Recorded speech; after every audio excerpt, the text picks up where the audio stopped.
Ang huling chapter. Ikaw na po ang pinakamagandang bride na na-makeupan ko ever since, madam, nakangiting papuri sa akin ni ate na makeup artist na kinuha ni Heaven para sa akin. Kada pahid ni ate sa mukha ko ng makeup ay panay-puri nito. Gandang-ganda ito sa akin. Hindi ko nga alam kung binobola lang ako ni ate. Feeling ko pa naman ay ang haggard ko tingnan dahil nahirapan akong matulog kagabi. Hindi man lang ako naka-8 oras na tulog. Ate, napakaganda mo. Banggit ni Heaven na nakatayo na ngayon sa likuran ko at nakatitig sa akin mula sa salamin. Ikaw din naman. Nakangiting balik ko kay Heaven sa papuri niya. Totoo naman na napakaganda ng kapatid ko. Lapitin din naman siya ng manliligaw. Yun lang ay masyado talaga siyang workaholic. Hanggang ngayon ay tila ayaw pa magka-boyfriend. Pero sa tingin ko ay nakaapekto rin sa kanya ang nangyari 6 years ago na may nagtangka sa buhay niya dahilan kung bakit nalagay din siya sa bingit ng kamatayan. Pero mas maganda ka, ate. O siya sige, dahil kasal ko ngayon. But I know you'll be the most beautiful bride kapag ikaw na ang kinasal. Nagkibit balikat naman si Heaven.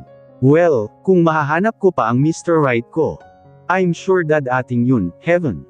I'll be the happiest sister, kapag ikaw naman ang nakita kong lalakad sa aisle. Halika na, ate, baka kabahan ng groom mo at naghihintay na sa simbahan. Pag-iiba niya ng topic sa akin. Inalalayan ako ni Heaven hanggang sa makarating kami sa bridal car. Narito na naman kami sa bayan ngayon at ilang minuto na lang ang biyahe papunta sa simbahan kung saan kami ikakasal ni Jared. May naka-convoy sa aming mga tauhan ni Jared for security raw. Habang mas papalapit sa simbahan ay halo-halo na ang emosyon ko. Kinakabahan ako at natutuwa. Excited na rin akong makita ang gwapong mukha ni Jared. Ilang araw ko na rin siyang hindi nakikita. Sa nagdaang gabi ay sobrang namiss ko siya. Namiss ko ang panghaharot niya. Siguro ay dahil ginawa niya na rin akong adik sa kanya. Akala ko ay magsasawa ako sa loveng-loveng namin, yun pala ay hahanap-hanapin ko rin. Kaya excited na rin ako sa honeymoon namin. Yun nga lang ay doon lang din sa hacienda yun gaganapin. Pero kapag okay na ang lahat at nakabalik na kami sa Maynila ay ang usapan naman namin ni Jared ay magha-honeymoon kami sa ibang bansa kahit ilang araw lang. Ate, we're here. Mas lumakas ang kabog ng dibdib ko sa sinabi ni Heaven. Napatingin ako sa labas ng bintana ng sasakyan at kita ko na ang simbahan. Nang binaling ko ang tingin sa kapatid ko ay kita ko kung gaano siya kasaya para sa akin.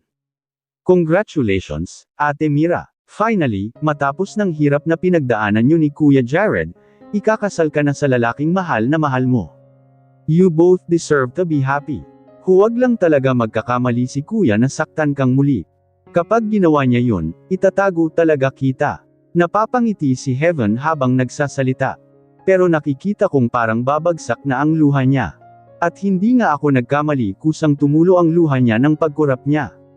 Niyakap ko agad si Heaven. Humihikbi na siya. Stop crying, Heaven. Magpapakasal lang ako. Solid pa rin tayong magkapatid, ha? Apelyido ko lang ang magbabago. Dalawa na lang kaming magkapamilya ni Heaven. Hindi naman ako papayag na magkahiwalay kami. Kapag nairaos na ang kasal ay alukin ko ang kapatid ko na magkasama na lang kaming tumira sa mansyon ni Jared. Ibenta na lang namin ang bahay namin. Humiwalay na ako ng yakap sa kapatid. Pinahid ko na rin ang luha niya. Pati ako ay naiiyak na rin pero pinigil ko ang luha ko. Ayokong masira ang makeup ko. Gusto ko ay maganda ako kapag nakaharap na kay Jared. Inayos muna ako ni Heaven. Nilagay niya na rin ang belo ko. Ilang sandali lang ay akay na niya na akong naglalakad sa red carpet paakyat ng simbahan habang hawak ang wedding bouquet. Ready na rin ang lahat. Konting preparation ang nakita ko sa labas ng simbahan na inaasikaso ng mga wedding organizers. Nagsipasok na ang kaninang mga taong nasa labas noon. Lang sandali ay nasa harap na ako ng saradong pinto ng simbahan. At nagsimula nang buksan ang pinto ng simbahan. Kasabay ng pagbukas noon ay mas matinding lagabog ng dibdib ko lalo na nang nagsimula na akong maglakad sa aisle. Mahaba ang lalakeren ko kaya hindi ko pa masyadong maaninag si Jared na nasa malapit sa altar. Nagkatikip pa ako ng belo kaya malabo pa. Nang ibabaw ang instrumental song ng kanya ni Regine Velasquez na Pangako. Ramdam na ramdam ko tuloy ang kanta na yon. Bigla tuloy nag-flashback sa akin ang lahat. Mula sa first time kong nakita si Jared sa elevator ng Caballero Building hanggang sa proposal niya sa akin sa hacienda. Lamang na lamang ang niluha ko sa nagdaang taon dahil sa nangyari sa amin, pero lahat naman yun ay napalitan na ng labis na saya. Nang nasa gitna na ako ay unti-unti ko na siyang nakikita. Nasa likod niya ang dalawang best friend niya na si Zeus at Nathaniel. Nasa gilid naman niya ang lolo niyang naka-wheelchair. Sobrang gwapo ni Jared. Kahit ilang hakbang pa ang pagitan namin ay lutang na lutang ang asawa ko. Parang hindi ko na kayang pigilan ang luha ko na kanina ko pa pinipigil hanggang sa tuluyan nang ang bumagsak sa pisngi ko yun. Nang makarating ako sa harapan ni Jared ay agad niya akong nilapitan. "You're so beautiful, baby ko. I love you." Sambit ni Jared na nanggigilid din ng luha. Pinasok ng isang kamay sa loob ng belo para pahirin ang luha ko. Gusto kong hawakan na siya pero napako na ang dalawa kong kamay sa hawak kong bouquet. "I love you too, love ko." Sagot ko kay Jared matapos niyang ilabas ang kamay sa belo ko. Kinuha niya naman ang panyo sa may bulsa niya at pinahiran rin ang luha sa gilid ng mata niya. Nagkatitigan muna kami ni Jared. Parang feeling ko tuloy ay kaming dalawa lang ang narito sa loob ng simbahan. Nilalanggam na kami dito, groom and bride. Napakislat kami sa sambit ng pari habang nakamike pa. Narinig tuloy namin ang tawanan sa buong simbahan. Hindi naman marami ang pumunta. Lang kaming narito. Parang dalawang row lang ng mga upuan para sa lahat. Bigla tuloy na napatingin ako kina Heaven na naroon na sa first row ng upuan. Katabi niya sina Celine, Carlo at Ella. Naroon din ang buong pamilya ni Zeus at Nathaniel. Pati ang ilang nagtatrabaho sa hacienda. "Let's start the ceremony." Sambit ng pari na tila pinapalapit na kami sa altar. At lumapit na nga kami sa altar at humarap sa pari. Nagsimula na rin itong mag-sermon. Ilang sandali lang ang mataman na kaming 8/20ths nakinig sa pari. May mga pagkakataon na pinipisil ni Jared ang kamay ko. Hanggang sa magpalitan na kami ng vows. "Baby ko," sambit ni Jared dahilan para kiligin ako agad. "Standing here with you today feels like a dream. Our journey hasn't been easy, but the second chance we've been given has shown me the depth of our love and the strength of our commitment to each other. I vow to cherish every moment we have together, to learn from the past, and to build a future filled with love, forgiveness and support. I promise to be a better partner today than I was yesterday, and continue growing with you, always." Tuluyan ng tumulo ang luha ko sa narinig mula kay Jared. "I know I already said all my promises to you. Pero sa harap ng maraming tao, handa kong ipagsigawan sa lahat ang pangako na lagi kitang mamahalin hanggang pumuti na ang mga buhok natin. I love you, Miracle Florence." Pagtatapos ni Jared sa wedding vow niya, pinahid pa ni Jared ang luha ko sa mata bago ako nagsalita. Naghanda rin naman ako ng speech para sa kanya. "My love, as we begin this new chapter, I vow to be your equal partner, sharing the joys and challenges of building a happy family. I promise to support your dreams, to celebrate your success, and be your shoulder to lean on during difficult times. I vow to care for you, to cherish you, and to grow old with you. Hinding-hindi ako magsasawa na mahalin ka. Ikaw at ang mga anak natin. I love you, my love. I love you Jared Carl Caballero. Thank you, baby ko." Nagpahabol pa si Jared sa akin.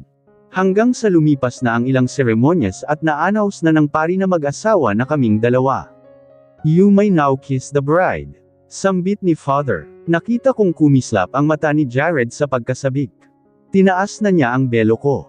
Mas nakikita ko na nang malinaw ang asawa ko. Finally I can call him my husband. Pinaikit ko na ang mata ko at hinapit niya ang bewang ko. Ang isang palad niya ay nakalapat sa pisngi ko. Ilang sandali pa ay naramdaman ko na ang hininga niyang tumatama sa mukha ko. "I love you, baby." Narinig ko pang sambit niya bago dumampi ang labi niya sa akin. Matamis na halik ang pinagsaluhan namin. Hindi ko na namalayan na French kiss na ang pinagsasaluhan namin. Narinig ko na lang ang hiyawan ng mga tao. Bigla tuloy na tinulak ko na si Jared. "I miss your lips, baby ko. Mamaya ka sa akin sa honeymoon." Pahabol na sabi pa ni Jared bago kami humarap sa mga bisita at kumaway sa kanila. Tiningnan ko agad ang mga bata na halos magtatalon sa tuwa. Sumenyas ako sa kanila na lumapit sila amin at nagsipunta ang dalawang bata at pati na rin si Celine sa amin. Mahihigpit kong niyakap ang mga bata. Simula ngayon ay anak ang ituturing ko sa kanilang lahat. Kahit si Carlo lang ang tunay kong anak ay ituturing kong galing sa akin si Celine at Cinderella. Mabuhay ang bagong kasal. Malakas na sigaw ng kung sino dahilan para mapalingon kaming lahat sa sumigaw. Henry, nanlalaki ang mata kong napatingin sa lalaking kada rating lang at nasa entrance ng simbahan. Agad binundol ng kaba ang dibdib ko. Anong ginagawa mo dito? Tandang pananong panipit. Malakas na sigaw ni Jared na biglang kinabig ang bewang ko. Bigla ko naman na pinapunta ang mga bata sa likuran namin. Naglalakad si Henry sa gitna ng simbahan na parang walang kinatatakutan. Hindi man lang nito alintana na isa siyang takas. Nakabihis pa ito na parang bihis ng mga tauhan ni Jared. Bigla ay nagsipasukan ng mga tauhan ni Jared sa loob ng simbahan at tinutok nila ang mga baril kay Henry. Pero patuloy pa rin si Henry sa paglakad. Kuya, may kasalanan ka sa batas. Sumuko ka na at wag manggulo sa kasal ko. Dumagundong ang boses ni Jared sa loob ng simbahan. Ang kaninang labis na tuwa ko ay napalitan ng takot dahil sa pag-eksena ni Henry. Wala akong balak na saktan kayo, JK. I'm just here to say sorry. Malakas na sabi ni Henry. Tinaas pa nito ang mga kamay. Wala siyang hawak na baril. Sumenyas naman si Jared maging alisto lang ang mga tauhan niya. Nanatili sa paglalakad si Henry hanggang sa maging malapit na ang distansya niya sa amin. Bigla naman na nilapitan siya ni Ray at tinutukan ng baril. Pero parang wala nang pakialam si Henry kung barilin man siya. I'm sorry, brother, mahinang sambit na ni Henry pero sapat na para marinig namin. Sorry for what? Sa pagsira ng buhay ng tao. Marami akong nagawang kasalanan sa'yo. But believe me, I love you as a brother. Sa maniwala ka't sa hindi, totoo ang pinakita kong pagmamahal sa'yo ng mga bata tayo. Nadaig lang ng inggit ang pagmamahal ko. You're always the favorite son. Kahit kailan ay mas lamang ang pagtingin sa'yo ni Daddy. Kuya, narinig ko na lang nasambit ni Jared. Medyo nababawasan na ang kaba ko kahit papaano dahil walang armas si Henry. Pero ang mga tao dito sa simbahan ay ramdam ko ang takot. Bigla ay napaluhod si Henry. Mahal na mahal ko si Daddy, JK. Sa sobrang pagmamahal ko sa kanya ay ginawa ko lahat para lang maging masaya siya. Pero sa huli ikaw lang ang inintindi niya. Wala akong silbi para sa kanya. What do you mean, Kuya Henry? Hindi ko na kaya, JK, nagsisisi na ako sa ginawa ko kay Daddy. Tuldok-tuldok. Simula nang pinatay ko siya ay inusig na ako ng konsensya ko. Napatingin ako kay Jared at nakita ko ang gulat sa mukha niya. Kagaya ko ay hindi akalain ni Jared na pinatay ni Henry ang sariling ama. Hindi na ako babalik ng kulungan, JK.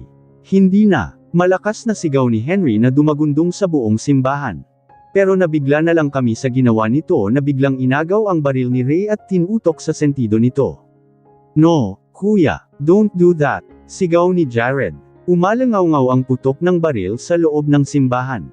Ilang sandali lang ay nakabulagta na si Henry na duguan sa sahig. Kuya, love, shall we go? Nakangiting tanong ko kahit hindi ako magawang linggonan pa ni Jared. Love, ulit ko. Doon lang lumingon sa akin si Jared at malamlam ang mata nitong napatingin sa akin. Yes, baby, let's go home now, sambit nito na mapait na ngumiti sa akin. Hanggang ngayon ay tila hindi pa makamove on si Jared sa nangyari sa mismong araw ng kasal namin mahigit 1 linggo na ang nakakaraan. Matapos na magpakamatay ni Henry ay halos lahat ay na-shock sa ginawa nito. Ang daming mata na nakakita kung paano ito nagbaril. Mabuti na lang at hindi nakita ng mga anak ko na agad kong pinalayo sa simbahan. Kahit si Jared ay tila hindi kinaya ang nangyari sa kapatid niya. May mga dumating naman na pulis. Agad nilang inisikaso ang bangkay ni Henry. May natagpuan na sulat sa bulsa nito na binigay kay Jared. Suicide note. May balak na palang magpakamatay si Henry. Pero ang gusto nito ay makaharap muna si Jared para personal na humingi ng tawad. Nakalahad sa sulat ni Henry ang mga kasalanang ginawa nito. Kagaya ng pagpatay nito sa boyfriend ni Cindy nang magtatanan na sila. Pati ang pagpatay sa mommy ni Celine na si Celestina. Inamin rin ni Henry sa sulat na siya nga ang sumaksak sa amin ni Celine. Lahat ng kasamaan niya ay inamin niya sa sulat. Kaya lang ginawa yun ni Henry ay para maging proud ang daddy nila ni Jared sa kanya. Gustong makuha ni Henry ang simpatsya ng ama na ipagtatanggol nila ang illegal na organisasyon nila. Pero lihim palang prinoteksyonan ng daddy nila si Jared. Balak na nitong mag-quit sa negosyo nilang droga at sundin ang kagustuhan ni Jared. Hindi raw matanggap ni Henry na sa isang iglap, sa dami nitong pinatay ay sinakripisyo ay willing I give up ng daddy nila ang negosyong kinamulatan nito. Aksidente raw ang pagkakapatay ni Henry sa daddy nila. Pero simula raw noon ay hindi na siya pinatulog ng konsensya niya. Nang nakulong raw siya ay halos araw-araw na itong binabangunot dahil sa daddy nila. Sa nagdaang araw ay nakita ko rin Kuji paano nagluksa si Jared sa kapatid. Hindi na nga natuloy ang reception namin sa hacienda. 3 araw na rin ang nakakalipas nang umuwi kami dito sa Maynila. Ngayon nga ay narito kami sa puntod ng daddy ni Jared. Alam kong napatawad na ni Jared ang daddy at kuya Henry niya. Kahit papaano ay natuwa na rin ako na may parte sa puso ni Jared na gumaan na. Wala na siyang kimkim na galit ngayon. I'm sorry, baby. Tuldok-tuldok. I'm not that cold billionaire okay biglang sambit naman ni Jared nang pinisil muna nito ang kamay ko. Totoo naman kasi na simula ng kinasal kami ay madalas nang malalim ang iniisip ni Jared. Hindi na nga kami nagkakasabay ng tulog. As in after ng kasal ay wala pang nangyayari sa amin. Kapag nasa kwarto ako ay nagpapahuli ng higa si Jared kaya nauuna na akong matulog. Mabilis pa naman akong antukin dahil buntis pero hindi ko pa nasasabi kay Jared ang tungkol sa pagbubuntis ko. Parang hindi pa kasi timing dahil nagluluksa siya. It's okay, love, I'm just here for you. Magpaalam ka na kay daddy and let's go home. Naghihintay na ang mga anak natin. Sambit ko. Sumunod naman agad si Jared at narinig ko pa ang pamamaalam nito sa puntod ni daddy. Naglakad na kami sa malawak na sementeryo. Tirek ang araw. Bigla ay nakaramdam ako ng pagkahilo. Napasigaw ako habang hawak ang sentido ko. Muntik na akong matamba sa lupa kung hindi lang ako nasalo ni Jared. Are you okay, baby? Nag-aalalang tanong ni Jared. Nahilo lang ako. We need to see a doctor.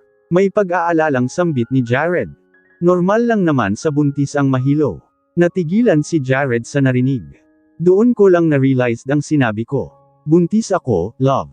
Mahinang sambit ko. Doon lang tila nag-sink in sa utak ni Jared ang sinabi ko. Baby, you heard it right. Magkakaanak na ulit tayo. This time ay nakagat ko na ang ibabang labi pagkasabi ko nakita ko nakasabay ng gulat ay kumislap ang mata ni Jared. Baby ko, you don't know how much you make me happy. Kailan pa? Bago ang araw ng kasal natin, love, nag-test ako. It's positive. Lumapad na ng gusto ang ngiti ni Jared. Kinulong ng magkabilang palad niya ang pisngi ko at bigla akong hinalikan. Hindi ko alam kung ilang segundo o minuto inabot ang halikan namin. Naramdaman ko na lang ang pangangapal ng labi ko. Wala na rin kaming pakialam kung may nakakakita sa amin ngayon. Sobrang na-miss ko ang lips niya. Ngayon lang kami nag-kiss muli ng ganito. Magiging daddy uli ako. Halos sigaw muli ni Jared. Yes, love, ang sabi ko naman na niyakap siya. Hinigpitan ni Jared ang yakap niya sa akin. I love you, baby ko. I promise, this time, aalagaan kita sa pagbubuntis mo. Bagay na hindi ko nagawa ng pinagbubuntis mo si Carlo. Bumitiw ng yakap sa akin si Jared.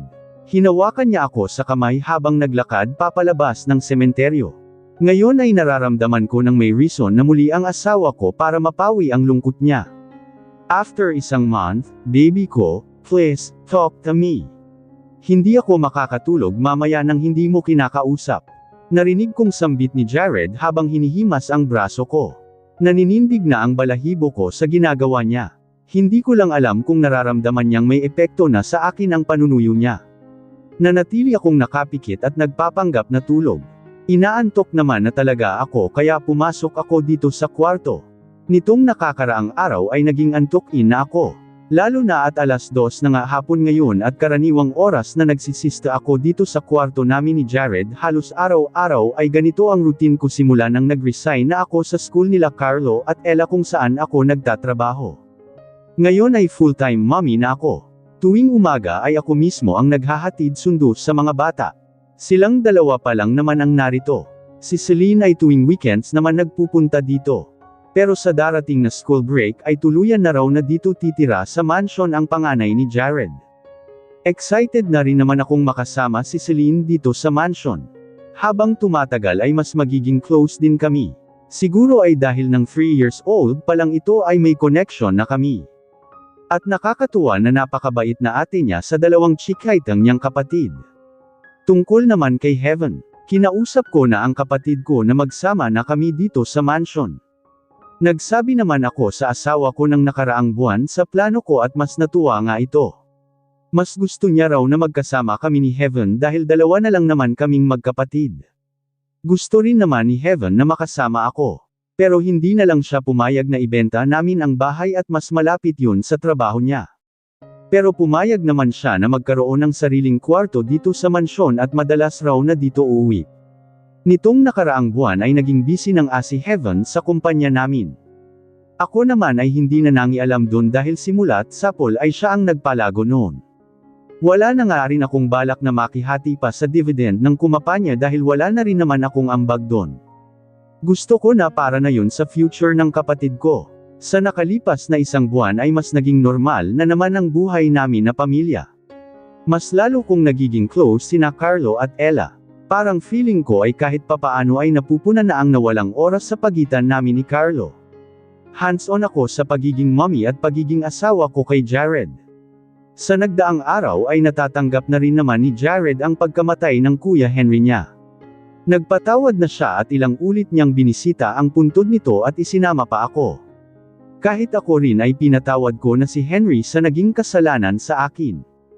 Masaya ako sa buhay ko bilang housewife. Masaya ako sa piling ni Jared na gusto rin suportahan ang pangarap kong magkaroon ng sariling learning center para sa mga bata.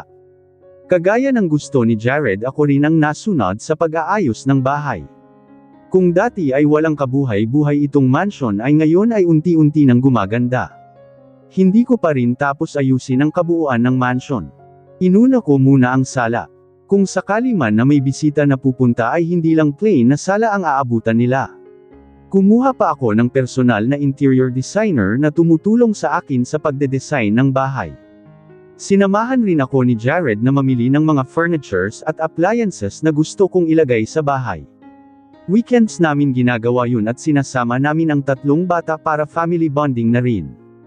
Gusto kong maging perfect wifey ng isang Jared Carl Caballero. Kaya nag-aaral na rin ako na magluto ng masarap. Tinuturuan ako ng kasambahay namin na masarap magluto. Lang beses ko na rin na dinalhan ni Jared sa bago nitong pinatayo na opisina. Sino-surprise ko siya. Fulfillment sa akin bilang asawa na nakikita ko ang asawa kong nasasarapan sa luto at kanina nga ay dinalhan ko siya ng lunch. Ang mga bata kasi ay pinasundo ko na lang muna sa yaya nila. Hindi ako nagpasabi para ma-surprise si Jared at gusto ko na sabay kaming kumain din. Si Jared nga kasi ang pinaglilihian ko yata. Kapag kumakain ako ay nami-miss ko siya. Parang gusto ko na lang ay siya ang iulam ko. Matapos namin na mag-lunch ay may dumating na bisita. Isa sa client ng kumpanya nila. Maganda at sexy ang babae. Agad akong nakaramdam ng insecurity sa babae na tila kasing edad ko lang. Nagpakita ng pagkagusto ang babae sa asawa ko. Nang pinakilala pa ako ni Jared sa babae ay niwala nga sa akin ang atensyon nito, na sa asawa ko lang. Malagkit ang titig nito kay Jared. Hindi ko masisi ang mga babae na mag-ambisyon na matitigan man lang ni Jared. Sa edad na 40 ni Jared ay napakalakas talaga ng appeal. Kahit na ako ay adik sa asawa ko. Sa galing pa lang ni Jared na kainin ako ay binabaliw na niya ako. Sa galing niyang bumayo ay lagi akong solve sa kama. Nitong nakakaraang araw ay halos nagiging active na naman kami. Ewan ko ba at na-trigger ako ng babaeng yun kanina sa insecurity. Na-insecure ako bigla lalo na nang nakipagkamay si Jared. Halata na hinimas pa ng babae ang kamay ng asawa ko. Ang landi. Saglit lang naman sila nag-usap habang ako ay napilitan na lumabas dahil alam ko naman na tungkol sa business ang usapan. Ang usapan namin ni Jared ay sabay kaming uuwi. Pero pagkalabas ko ay nagpahatid na agad ako sa driver dito sa mansion nagmukmak. Pero heto ngayon si Jared, wala pang isang oras akong narito sa bahay ay umuwi na siya dito. Baby, I promise. Wala akong ginawa na kakaselos mo. Anas ni Jared na alam ang dahilan ng pananahimik ko. Alam ko na nagsasabi si Jared ng totoo. Hindi naman ako nagdududa sa kanya. Pero hindi ko lang talaga maintindihan ang katawan ko minsan. Dala siguro ng hormones. Naibantan ko pa sa asawa ko ang inis ko dun sa malanding babae. Kung pwede lang na kanina ay sanjitan ko ang babaeng yun ay ginawa ko na. Pero gumagana pa naman ang utak ko at alam kong makakasira yun sa negosyo ni Jared. Hindi na ako nakatiis at pakiusap ni Jared na kausapin ko siya. Gumalaw ako at tuluyan nang hinarap si Jared. Magkaharapan na kaming nakahiga sa kama. Baby ko, don't be jealous. Pinutol ko na agad ang ugnayan ng kumpanya ko sa kumpanya ng babaeng yun. Nang iniwan mo kami sa loob ay hindi ako nakipag-deal sa kanya. Pinaalis ko na agad siya. Nang lumabas naman ako ay wala ka na. Nilagay ni Jared ang palad sa pisngi ko at hinimas yun. Nagulat naman ako sa sinabi niya. Parang bigla akong nakonsensya. Dahil sa akin ay nawalan siya ng client, love. I'm sorry, hindi naman ako nagseseselos. Malaki ang tiwala ako sa you dun sa babaeng yun ang wala. Tuldok-tuldok. He likes you. And I'm insecure. She's beautiful and sexy. Agad na tinakpan ng daliri ni Jared ang labi ko. Don't be insecure, baby ko. You are far more beautiful and sexy than her. Any woman who threatens your peace of mind will be removed from our paths. Wala akong pakialam kahit siya pa ang pinakamayamang babae sa mundo. Tuldok-tuldok. Walang sino man ang pwedeng magpasama ng loob mo. Parang bigla naman ako maiyak sa sinabi ng asawa ko. Tinanggal na niya ang daliri sa labi ko. Sobrang lapit ng mukha namin sa isa't isa. Naamoy ko ang nakakaadik niyang hininga. Hanggang sa namungay na ang mata ng asawa ko at ilang sandali lang ay magkalapat na ang mga labi namin. Malumanay na halik ang pinagsaluhan namin. Marahan ang galaw ng labi namin hanggang sa parehong naging parang uhaw sa labi ng isa't isa. Alam ko naman na kapag ganun ang itsura ni Jared ay hindi na ito magpapaawat pa. Ako rin ay pinag-init niya na ngayon. Marupok na ang katawan ko kapag dating sa kanya. Pagdating sa'yo ay hindi uso ang salitang pagod sa akin, baby ko. Paos na sabi niya at ilang sandali lang ay tuluyan na niyang sinakop ang labi ko. I knew it. Ready to fight na naman siya. Parang lagi na lang akong sabik sa labi ng asawa ko, gumanti agad ako sa halik niya. Ang bango pa rin ng hininga niya. Nalasahan ko pa ang laway niya na humahalo ang mints. Kahit active ang kama namin ng asawa ko ay kagabi ay walang nangyari sa amin. May time rin naman kasi na masarap na lang na matulog habang hinihimas niya ang likod ko. Kaya bigla ay namiss ko na kainin niya akong muli dahil noong isang gabi niya pa ako nakain. Patuloy sa ginagawang paghalik si Jared. Wala niyang sawang sinisipsip ang lower at upper lip ko. Sa bawat sipsip niya ay may bahagyang kagat pa siyang ginagawa. Nangangapal na ang labi ko sa ginagawa niya pero ayaw ko rin magpaawat na pagsabayan ang labi ko.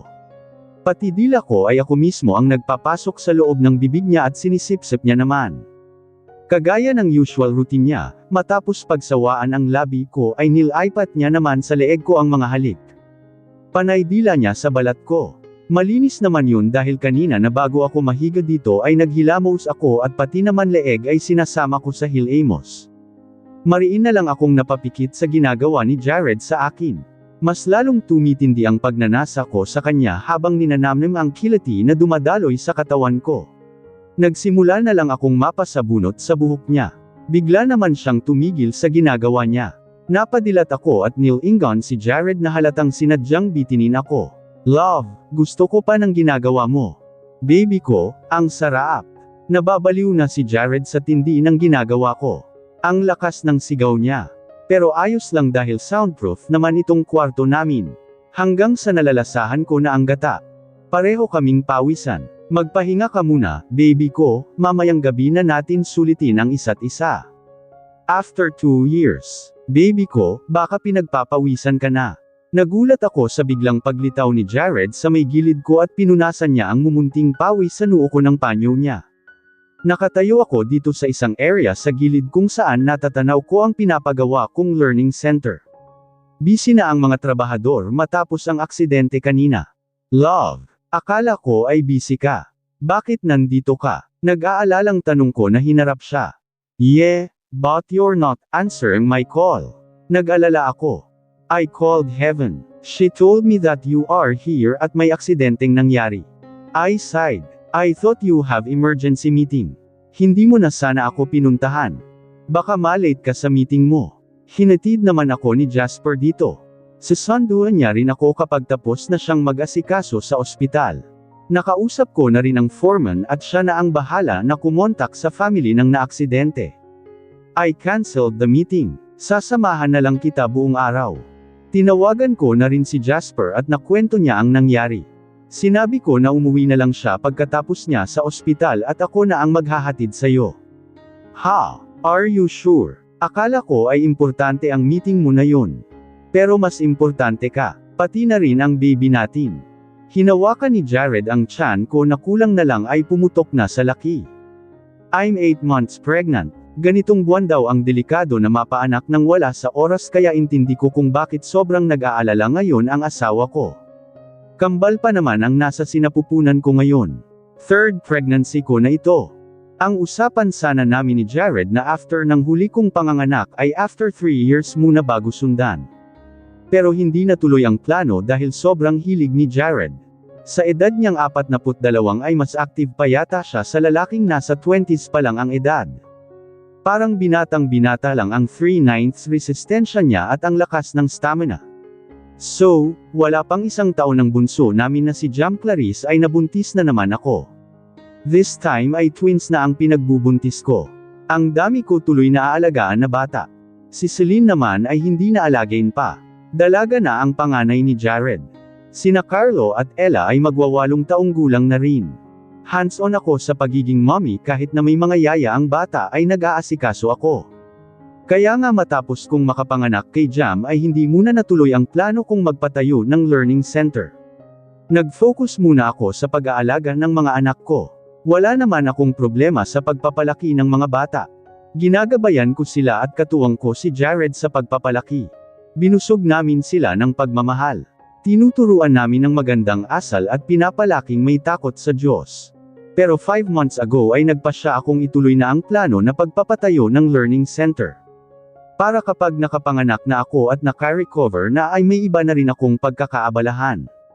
May sarili naman akong pera para maipatayo ang school. Pero hindi na rin pumayag si Jared na ako lang ang sasalo sa gastos. Ang laking parte ng construction expenses ay siya ang samalo. Maganda naman ang takbo ng bagong negosyo ni Jared. In the span of 2 years ang nagiging kilala na rin ang kumpanya na pinagpapaguran niyang palaguin. At proud ang asawa ko sa sarili niya dahil hindi galing sa masama ang negosyong pinagkakakitaan niya para itaguyod kaming pamilya. Pero hanga ako sa pagiging asawa ni Jared. Never kong naramdaman na hindi kami priority ng mga bata. Laging kaming pamilya niya ang una sa lahat ng bagay. Mawala ng araw ang lahat sa kanya, wag lang daw kami na kayamanan niya. Baby, halika na. Ayoko rin na pinagtitinginan ka ng mga worker dito. Baka mapaaway ako nang wala sa oras. Sambit ni Jared na iginiya na ako na maglakad at nagpatianod na lang ako. Todo alalay sa akin ang asawa ako. Hindi naman kasi ako nagpupunta dito ng mag-isa lang kung hindi dahil sa aksidente ng isang worker na ngayon ay nasa ospital na nga at ginagamot. Namamahinga ako kanina sa mansion namin nang mabalitaan ang insidente. Kung tutuusin ay cargo na ng construction company ang worker na yun pero naawa naman ako kaya napasugod ako dito para matulungan ang worker. Sinasama ko talaga si Jared sa mga lakad at simula ng pinapa-construct ko itong learning center at once a month lang ako nagpupunta para tingnan ng personal ang progress ng construction. Updated rin naman kasi ang contractor sa pag-send sa akin ng pictures, bukod kay Jared na ginawang parte ng trabaho nito ang pag-check dito sa site. Ikaw talaga, love. Hanggang ngayon, seloso ka pa rin. Tukso ko naman sa sinabi niya sa akin na mapapaaway siya sa mga worker dito. 6/9 selosa naman din ako pagdating sa asawa ko. Pero iba ang pagiging seloso ni Jared. May mapatingin lang sandali sa akin ay para na siyang leon na mananakmal. Iba ang pagiging possessive ni Jared na nakasanayan ko na lang din. You know that when it comes to you, I get jealous so easily. Gusto ko ay ako lang ang tumititig sa'yo. Huminto naman ako sandali para titigan si Jared at matapos ay pinisil ko ang matangos niyang ilong. Ilang sandali ay hinuli na lang niya ang kamay ko at ngumingisi sa akin. Dinala niya ang likod ng kamay ko sa labi niya at hinalikan yun. Let's go to kids' school now. Let's surprise them. Matagal na rin akong hindi nakakapagsundo ng mga bata.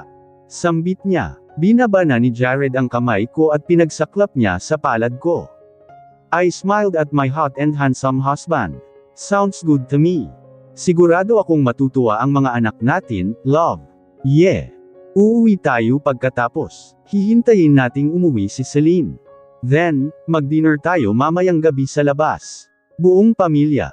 Tumango ako sa asawa ko at mahigpit ang kapit ng kamay namin sa isa't isa na excited para sa family dinner date namin mamaya. Bigla ay binigyan pa ako ni Jared ng smack kaya nag-blush ako dahil baka may taong nakakita sa amin. Wala naman dahil hindi na kami kita mula kung nasaan ang mga construction worker.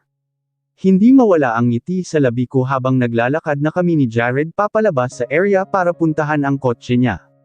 Kapag ganitong magka-holding hands kami ay laging puno ng saya ang puso ko.